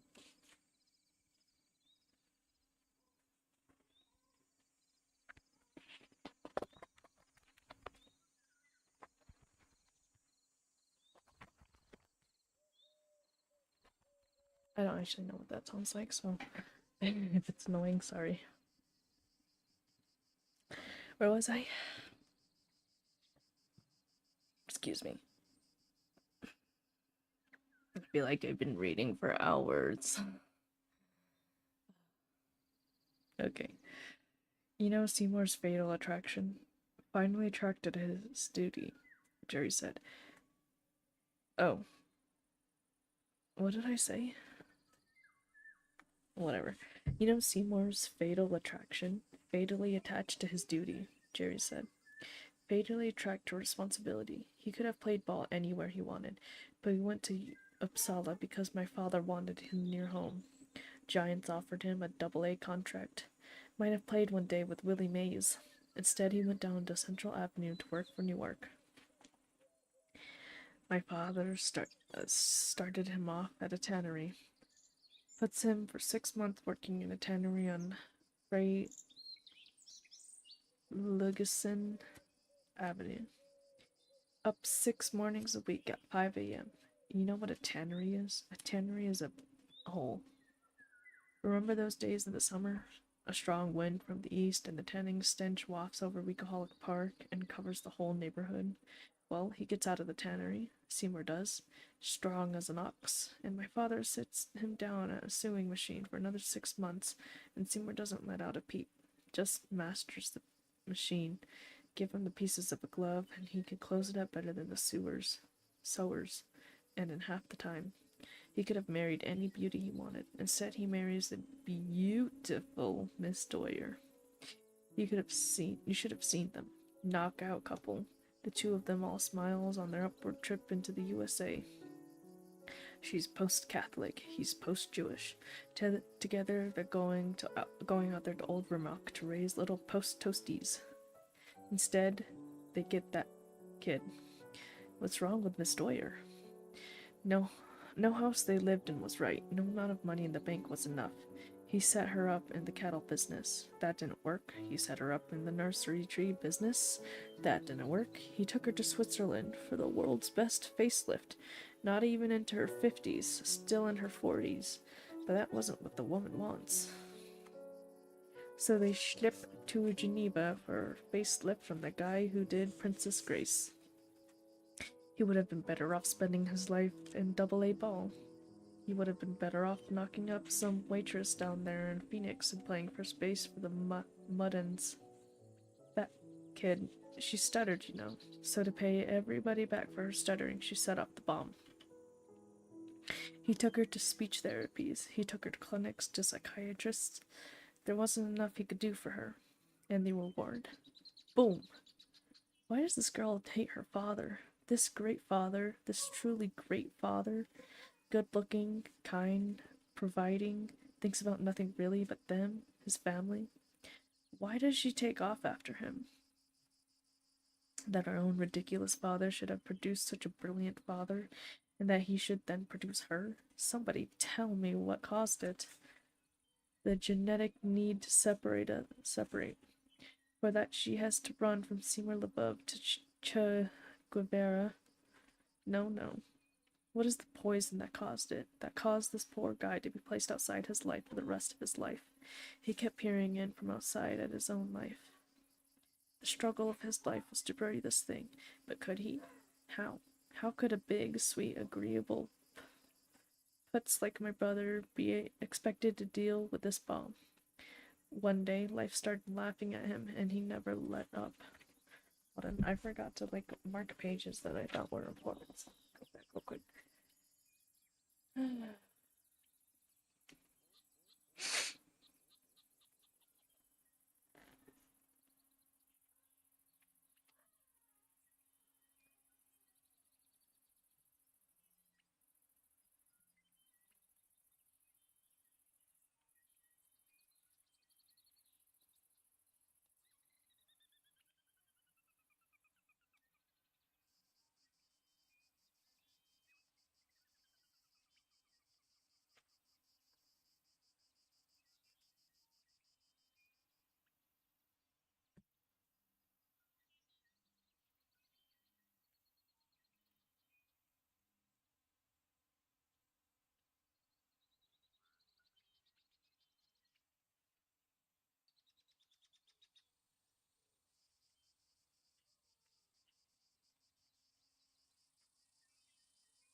Okay.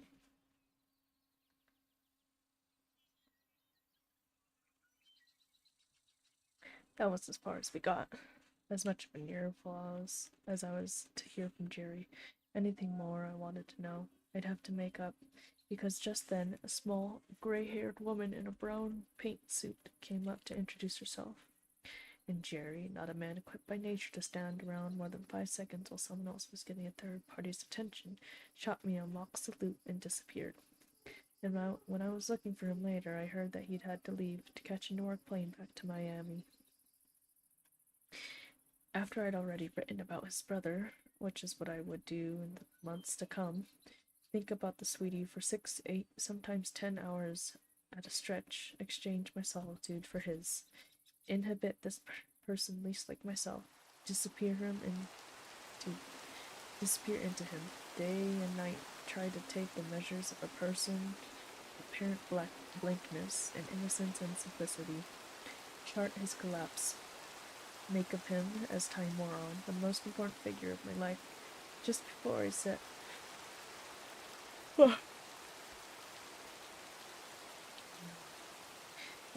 about to alter names and disguise the most glaring marks of identification.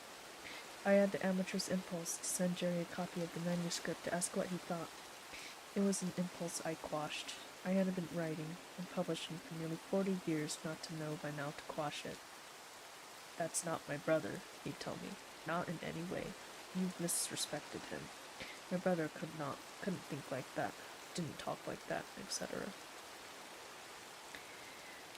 Yes, by this time Jerry might have well recovered the objectivity had deserted him directly after the funeral, and with it the old resentment that helped make him the doctor at the hospital everybody was afraid to talk to because he was never wrong. Also, unlike most people, whose dear one winds up as a model for the life drawing class, Jerry LaBeouf would probably be amused rather than outraged by my failure to grasp Sweetie's tragedy the way he did. A strong possibility. Jerry's flipping derisively through my pages and giving me, item by item, the bad news. The wife was nothing like this. The kid was nothing like this. Got even my father wrong. I won't talk about what you do with me, but missing my father, man, that's something beside of the barn. Lou LeBeau was a brute man. This guy is a pushover. He's charming, he's conciliatory. No, we had something over us light years away from that. We had a sword. Dad on the rampage, laid down the law, and that was it. No, nothing bears the slightest resemblance to. Here, for instance, giving my brother a mind awareness. This guy responds with consciousness to his loss, but my brother is a guy who had cognitive problems. This is nothing like the mind he had. This is the mind he didn't have. Christ, you would give him a mistress. Perfectly misjudged, Zuck. Absolutely off. How could a big man like you, Edward, up like this? Well, Jerry wouldn't have gone much of an argument for me had that turned out to be his reaction. I had gone out to Newark and located the abandoned Newark meat factory on a barren stretch of Lower Central Avenue. I went out to Weekoholic's section to look at their house, now in disrepair, and to look at Keir Avenue, a street where it didn't seem like a good idea to get out of the car and walk up the driveway to the garage where the Swede used to practice his swing in the wintertime. 3 black kids were sitting on the steps, eyeing me in the car. I explained to them. A friend of mine used to live here. When I got no answer, I headed back in the 40s. Oh, is there any... And then I drove away. I drove to Morristown to look at Mary's high school, and then on to Old Rimrock, where I found the big stone house up on Arcady Hill Road, where the Seymour LeVeuves once had lived as a happy young family. Later, down in the village, I drank a cup of coffee at the counter of the new general store, McPherson's, that had replaced the old general store. That was probably blown up. Hold on, page. I have to flip the page, but I don't want to flip the page just yet.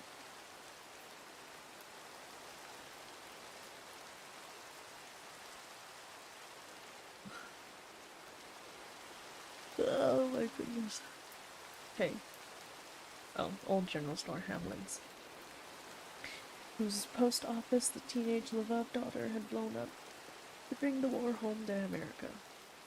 I went to Elizabeth, where the sweetie's beautiful Dawn was born and raised, and walked around her pleasant neighborhood, residential Elmora section. I drove by her family's church, St. Genevieve's, and then headed due east to her father's neighborhood, the old port on the Elizabeth River, where the Cuban immigrants and their offspring were placed back in the 60s, the last of the Irish immigrants and their offspring. I was able to get the New Jersey Miss America pageant office to dig up a glossy photo of Mary Dawn Doyer, age 22, being crowned Miss New Jersey in May of 1949. I found another picture of her in a 1961 number of a Morris County Weekly, standing primly before her fireplace, mantle and a blazer, a skirt, and a turtleneck sweater. A picture captioned, Mrs. LeBeau, the former Miss New Jersey of 1949, loves living in a 170-year-old home. an environment which she says reflects the values of her family. At the Newark Public Library, I scanned microfilm sports pages of the Newark News, expired 1972, looking for accounts and box scores of games in which the Sweetie had shined for Weekaholic. Weequahic, I think it's Weequahic. Weequahic High in Extremist 1995. Whoa. Sorry. Only on 76, bro. Where am I? And Uppsala College, expired 1995. For the first time in 50 years, I reread the baseball books of John R. Tunis, and at one point even began to think of my book about the Sweetie as The Kid from Keir Avenue, calling it after Tunis's 1940 story for boys about the Tompkinsville, Connecticut orphan whose only fault as a major leaguer is a tendency to keep his right shoulder down and his swing up. But a fault, alas, is that is provocation enough for the gods to destroy him. Yet despite these efforts, and more to uncover what I could about the Sweetie and his world, I would have been willing to admit that my Sweetie was not the primary Sweetie. Of course I was working with traces, of course essentials of what he was to Jerry were gone. A sponge for my portrait, things I was ignorant of or I didn't want. Of course the Sweetie was concentrated differently in my pages from how he'd been concentrated in the flesh. But whether that meant I'd imagined an outright fantastical creature lacking entirely the unique substantiality of the real thing, whether that meant my conception of the Sweetie was any more fallacious than the conception held by Jerry, which he wasn't likely to see as in any way fallacious. Whether the Sweetie and his family came to life in me any less truthfully than in his brother, well, who knows? Who can know?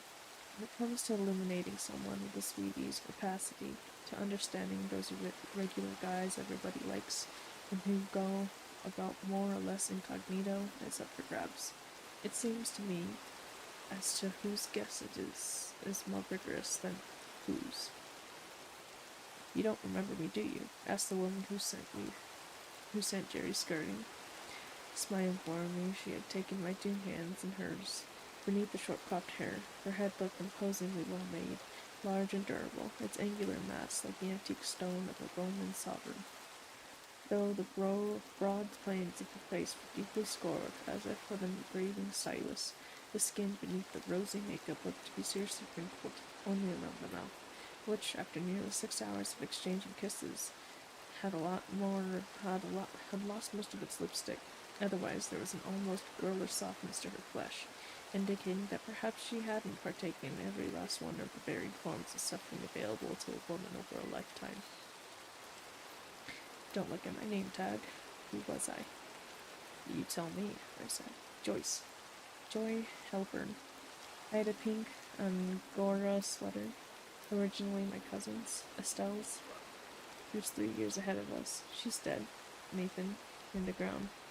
My beautiful cousin Estelle, who smoked and dated older guys. In high school, she was dating a guy who shaved twice a day. Excuse you. Her parents had the dress and corset shop on Chancellor Grossman's. My mother worked there. He took me on a class hayride. Believe it or not, I used to be Joy Helpern. Joy, a bright little girl with curly reddish hair, freckles, a round face, a girl with a provocative chubbiness that did not go unobserved by Mr. Roscoe, our stout, red-nosed Spanish teacher, who, on the mornings when Joy came to school in a sweater, was always asking her to stand at her desk to recite her homework. Mr. Roscoe called her Dimples, amazingly what he could get away with back in those days when it didn't seem to me everybody got away with anything. Because of an association of words not entirely implausible, Joy's figure had continued to tantalize me, no less than it had Mr. Roscoe. Long after I saw her swinging up Chancellor Avenue to school in that odd but stirring pair of unclasped galoshes, obviously outgrown by her older brother and handed down to Joy like her beautiful cousin's Angora sweater. Whenever a couple of famous lines from John Keats happened, for whatever reason, to fall into my head, I'd invariably remember the full, plump peel of her beneath me. The wonderful buoyancy of her that my adolescent boy's exquisite radar sensed even through my manacle on that hayride.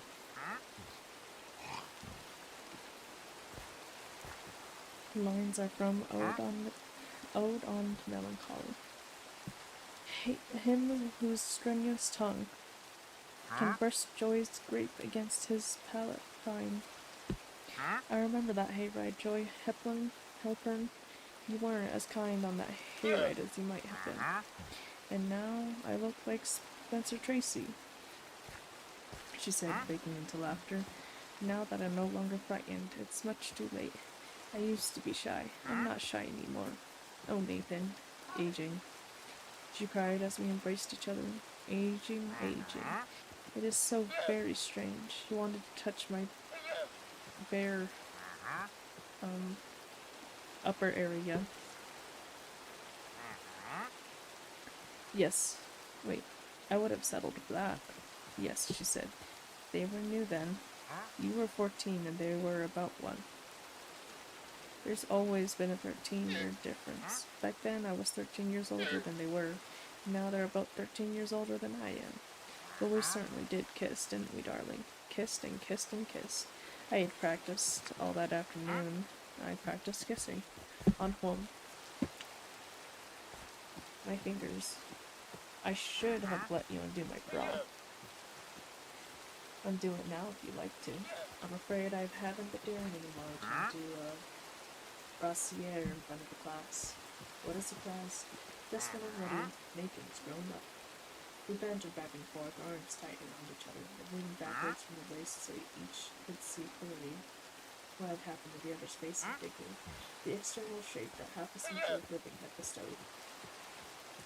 Yes, the overwhelming spell that we continued to cast on one another, right down to the end, of the body's surface, which turns out to be, as I suspected on that hayride, about as serious as a thing as there is in life.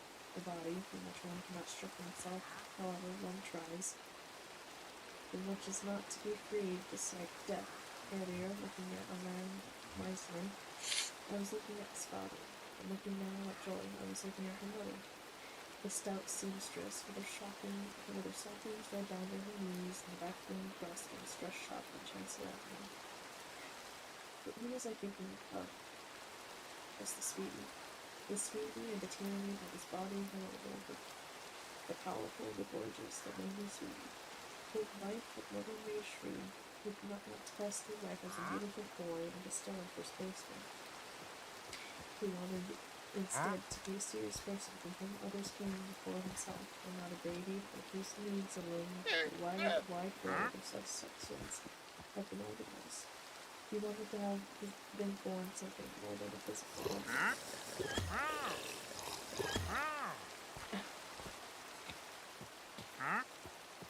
Except for one person, that gift was enough.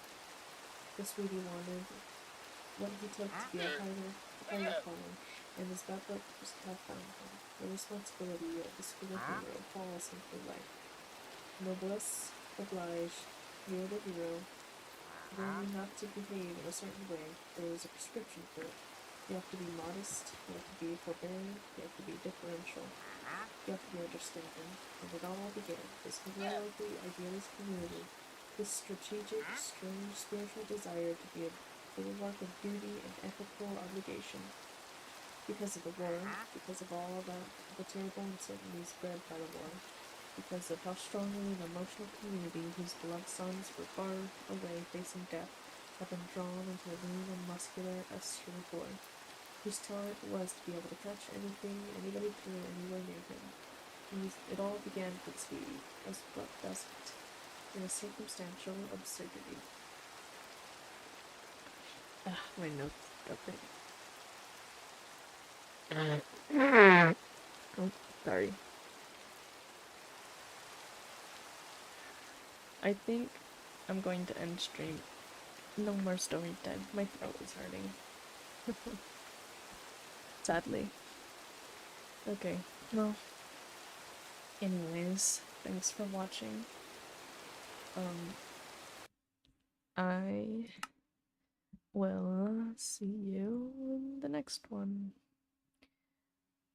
I don't know what the schedule is for tomorrow. I don't know what we're doing. Anyways, as always, stay safe, have fun, and be kind. And I will see you in the next one.